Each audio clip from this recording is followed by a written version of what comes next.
那么通过单独来说的话，就是热风温度，这个就主要显示这个是不是节能，就看它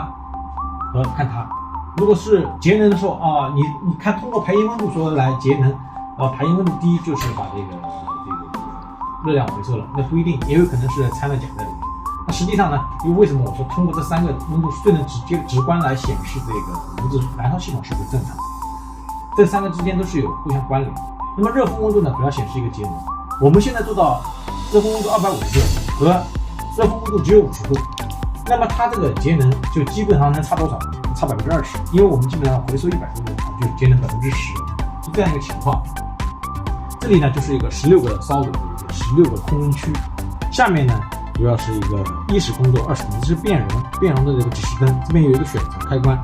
当你选择到1时的时候，就选择到整个能量使用的时候，你在别的中间的那个密封块是不能运转，它都是互相连锁。那我选到2时的时候，那么后面的那块密封块是不能运转的。那这边下面呢就是一些燃气阀的启停，助燃风机启停。我们在设备使用的时候呢，要先起风机，再起燃气，然后2个都正常了，然后再操作其他的。如果这2个都不正常，灯都不亮，这设备是启动不了。包括这个，然后这2个正常了之后，才会看这个压缩空气，因为这2个只是显示仪表，